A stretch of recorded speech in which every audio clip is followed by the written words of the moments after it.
more about it. I definitely was writing for a certain rhythm, and it's not that of course I was fans of all their works, but I think I knew enough of their works or the rhythm of their voices that I started really hearing a tempo that was like very, very important for me in terms of just the writing, the thinking about how I was going to shoot it, how I was going to cut it, and then all the way through, just the idea of having this kind of metronome heartbeat monitor throughout the film was always going to be based on that. So I think the first things that I may have gone to is like hearing their individual rhythms.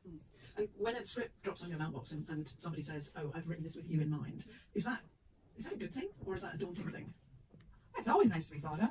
We're actors, we want jobs. And if it's somebody as gifted as Ozza, then you're really excited about it. And I know for me personally, I have played motor mouth, high-strung, controlling women before. It was a surprise that you saw me like that. But then the script itself was so the relationships were so specific, and the form of the movie really follows the function in that the sisters are revealed to each other as they're revealed to the audience, and the relationships are complicated as the film unfolds. And it was just so deftly written. And I've said this before, TV has become a little bit arbitrary just because of the nature of the machine, and so to have something that's so considered was thrilling. Yeah, I've known Ozza for I guess by the time we made this, almost 5 years or something like that, and he and I talked about other projects, and so I've never had someone write for me before, and so that was nice. That feels nice, like Carrie said, it's nice to be thought of.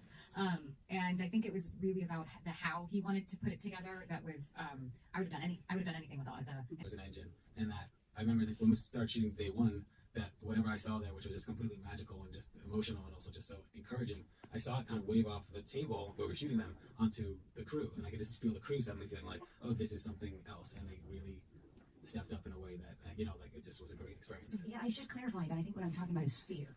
It's like that terror kind of where you have to stand and deliver, otherwise you're screwed because of the timeline. Mm-hmm. And the film takes place over 3 days, and it's essentially one location. Is that constraint, or is that liberating to do something with those sort of guards? I mean, for me, that was the constraint that I was looking for. It definitely meant that shooting a film was essential because it would make me make choices and have to deal with light and kind of force us into shooting in as much order as possible. Those type of constraints I've always really looked for, because I find that it helps the story. And it's not like I never felt like we needed more days or we needed more people. If anything, it felt like we needed to move at the clip that we were because of all the things that were happening, and we could always track where somebody was in the scene before or scene earlier because we're as much as possible in order. So I think there was I think we've all been working long enough that that type of limitation is not something that ever felt freeing in the way that, oh, we're here. And it was so important to me that we're shooting in a real apartment and to have these walls and not to be able to put lights in certain places and just embrace what we had and how that was going to force these sisters together apart. And you said you shot on film. Was that a new experience for you? Have you shot on film before? Yeah. Mm-hmm. Does it make you perform differently? I've been doing this since 1983. I thought that was to Ozza. In my day, I remember when we switched over to talkies, I was like, there's no way. Anyway, I love a Q&A. It's so nice to be here. It's fun. Sam Levy is our cinematographer. You said that was, you edited this picture, Ozza. And you've never worked with Sam before, right? Who's so extraordinary. Yeah, it was. Have you shot that guy? No, I hadn't worked with Sam. I loved what he'd done on Wendy and Lucy and Lady Bird, and there was a lot of work that I'd already we had he lived in the neighborhood, and I could feel that we had a relationship. Well, have you shot on one still? But you must have, right? Have I shot? Yeah, done Sam has. But that was our first conversation when I went to Sam, which was just that I knew that I wanted this to be in relationship with older films, but also kind of, since it's talking so much about depicting death on film, that it felt important to kind of underline that this is, that this is staged in a certain way and be precise in that way, rather than, I feel like my experience with video is that I can figure out how to cut it later. I can cover the scene and go, okay, I know that we have it covered, I'll figure out in the edit room. Where in this case, I wanted to move at a specific rhythm, and so then I could map out these shots with Sam way beforehand. And Sam was probably the person I met with the most, besides the other producer, my partner Diaz, who I would work with from the first draft of the script on. Would you describe that as a polyplant paper garbage relationship in a good way? In a great way, yeah. I hope a much better way. Like a healthy version with a happy ending?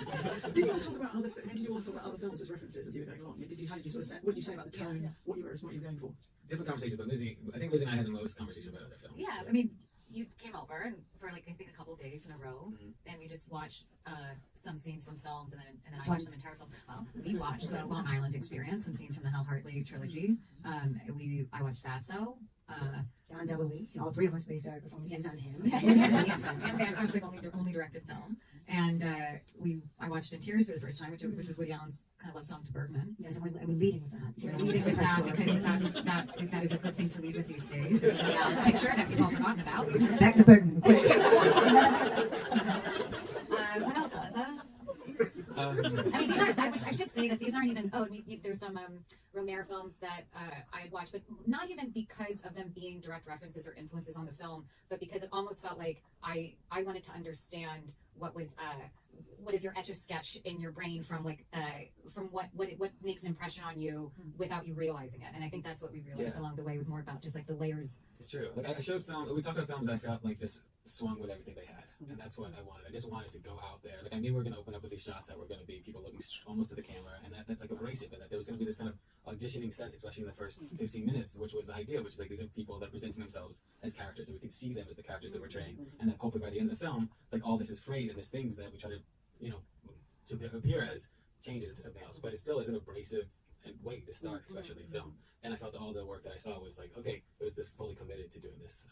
And that's the language and the rhythm for all of those were so specific and so in your face within the first scene and the first shot. Yeah, but Carrie Coon, who I just want to say, like, I'll be honest, I think I did my homework because of Carrie Coon, and I was so afraid just because it opens with you doing that, and these two they're very serious people. You can tell because they really are not. It's not an outside job. It's almost as if they're doing everything in their power to avoid anything but the work. And so knowing that you were going to be opening that so fucking tight, it's like I think that for Lizzie and I, we're just like, oh shit, like your posture gets straight.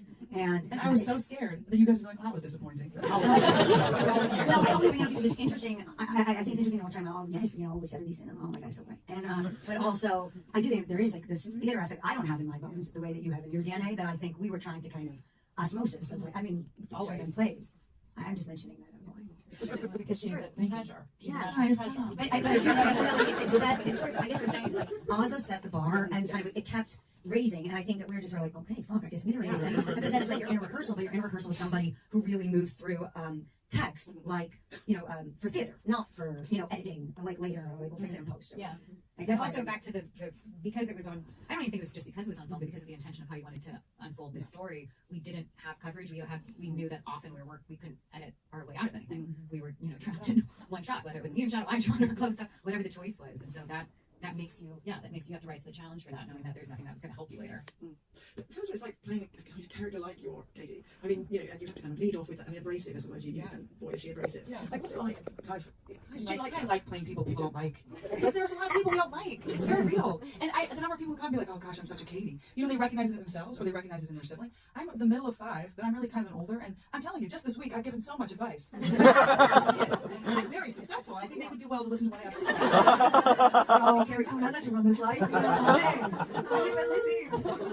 But it's so lovely the way they talk about it. But for me, what was actually happening was a lot of imposter syndrome because I have 2 children and no time to prepare for these jobs anymore, and I felt really not ready for this job. And because I so respect Ozza, but also these 2 women so much. Being you as a filmmaker, I knew what I was getting into.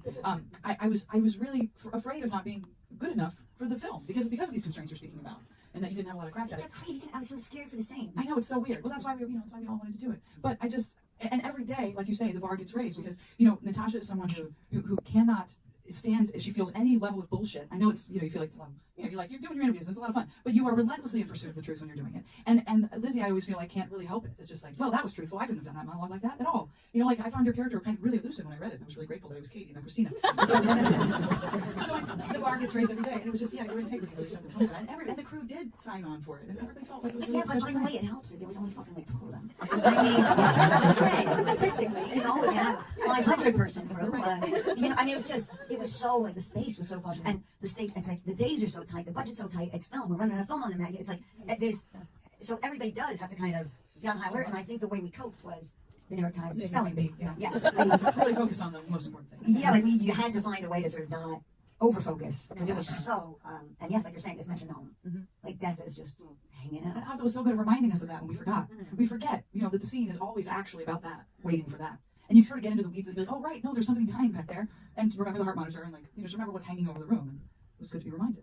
And it strikes me in this moment, as someone writing a thesis, I'm so sorry, we're so hard to get. Just to say that it's really, I think we were doing that thing where we were trying to be like, those, right? I mean, we were very much in a state of, I don't know anything about anything, but like they are, we're sort of like seeing each other in this sort of high stakes moment and sort of being like, well, we'll all be on our best behavior in the hopes that you like me and you like me and you like me. And like, sort of ended up going on that journey of, the way Ozza stacks the edit of these, combined shots and finding each other and Lizzie and the little ducky song or whatever, my little chickadee tune at the end. And it's like we found ourselves there on accident because of the high stakes of ticking clocks or whatever, that was a poem. Let's see if we have some questions.